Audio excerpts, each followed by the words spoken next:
நமது தொலைபேசி இணைப்பில் மூத்த பத்திரிகையாளர் ராஜகோபாலன் இணைந்திருக்கிறார். பேசலாம். வணக்கம் சார். திருச்சி சிவாவை இந்தியா கூட்டணி துணை குடியரசுத் தலைவர் வேட்பாளராக நிறுத்த வாய்ப்பு இருப்பதாக தகவல்கள் வெளியாகி இருக்கின்றன.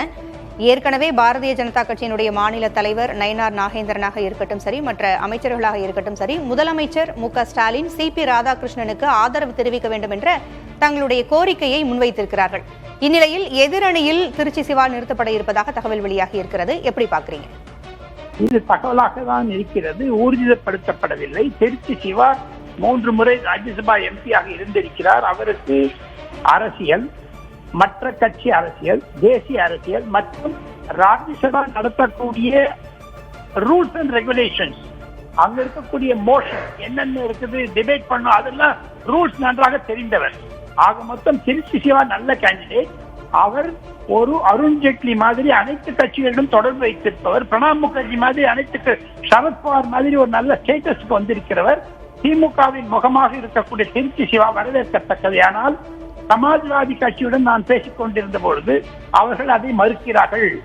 உத்தரப்பிரதேசத்திலிருந்து வேண்டும் என்று சொல்லுகிறார்கள். ஆனாலும் ஒன்றே ஒன்று புதிய தலைமுறை நேயர்களுக்கு சொல்லிக் கொள்வது, இதே திருச்சி சிவாவுக்கு போட்டியிட்டால், ஒருவேளை அவர் போட்டியிட்டால், அது 2026 சட்டசபை தேர்தலில் பிரதமர் அதை வைத்துக் கொண்டு திமுகவிற்கு ஒரு நெருக்கடியை தருவார். பொது பிரச்சாரங்களில் ஒரு தமிழன் திருமணத்துக்கு எதிர்த்து போட்டியிடுகிறீர்களே என்று கேட்பார். ஒன்று. அது தவிர இதே மு.க.ஸ்டாலின் முதலமைச்சர் அவர்கள் ஐயா கருணாநிதியினுடைய 100 காயின் வெளியிடுவதற்கு ராஜ்நாத் சிங் வந்தார். அதற்கு மரியாதை தந்தார்கள். மத்திய அரசாங்கம் மரியாதை தந்தது. அதே ராஜ்நாத் சிங் இன்று மு.க.ஸ்டாலின் பேசிய பிறகு திருச்சி சிவாவை நிறுத்தி வைக்கிறேன் என்று சொன்னால் அது ஒரு பெரிய பிரச்சனையாகும் திமுகவிற்கு. கடந்த சில தினங்களாக பெரியசாமி வீட்டில் ரெய்டுகள்லாம் நடக்கிறது. அதையெல்லாம் ஒரு குறித்து பார்த்தால், வைத்து பார்த்தால், திருச்சி சிவாவை போட வேண்டும் என்று திமுக முன்மொழிந்தால் காங்கிரஸ் அதை வரவேற்குமா?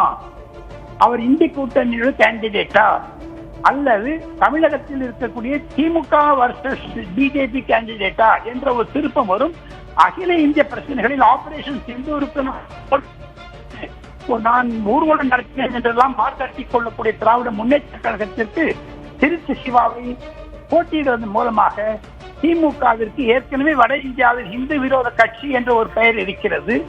அதையும் தவிர ஹிந்தி விரோத கட்சி என்று இருக்கிறது. அது தவிர இவருக்கு திருச்சி சிவா என்ன ஸ்டாலினோட பெரிய விளையாடுவாரா? வைஸ் பிரசிடென்ட் ஆயிட்டா அவருக்கு கட்சியில ஒண்ணு வேண்டாமா? ஐயா மு. கருணாநிதி அவர்கள் இருந்த பொழுது NVN சோமு போன்றவர்கள் எல்லாம் மத்திய அமைச்சராக இருக்கும் போது தேசிய கொடி காத்திட்டு வரக்கூடாது என்றெல்லாம் சொல்லி இருந்தாங்க. அது மட்டும் இவர் தேசிய கொடி போட்டு போவார் அப்போ வைஸ் பிரசிடென்ட் ஆயிட்டா? இதெல்லாம் மு.க.ஸ்டாலின் எதிர்கொண்ட கருத்துகள். எது இருப்பினும் திமுக ஒரு நல்ல முடிவை எடுக்கும் என்று தான் பாஜக நினைக்கிறது. காரணம், ராஜ்நாத் சிங் அவர்கள் மு.க.ஸ்டாலின் பேசிய பிறகு பிரதமரிடம் சொல்லியிருப்பதாக நான் கேள்விப்படுகிறேன். அதுதான் இருக்கக்கூடிய நிலைமை. திருச்சி சிவா நல்ல கேண்டிடேட். ஆனால் இந்தி கூட்டணி ராகுல் காந்தி ஒத்துக்கொள்வாரா அவரை? மற்ற சரத்பவார் ஒத்துக்கொள்வாரா? தெரியாது. மற்ற கூட்டணியில் இருக்கக்கூடிய மற்ற கட்சிகள் எல்லாம் திருச்சி சிவாவை ஏற்பார்களா என்கின்ற ஒரு சந்தேகமும் எழுந்திருக்கிறது. உறுதியான தகவல் வெளிவரட்டும். இணைப்பிற்கு வந்தமைக்கு நன்றி திரு ராஜகோபாலன்.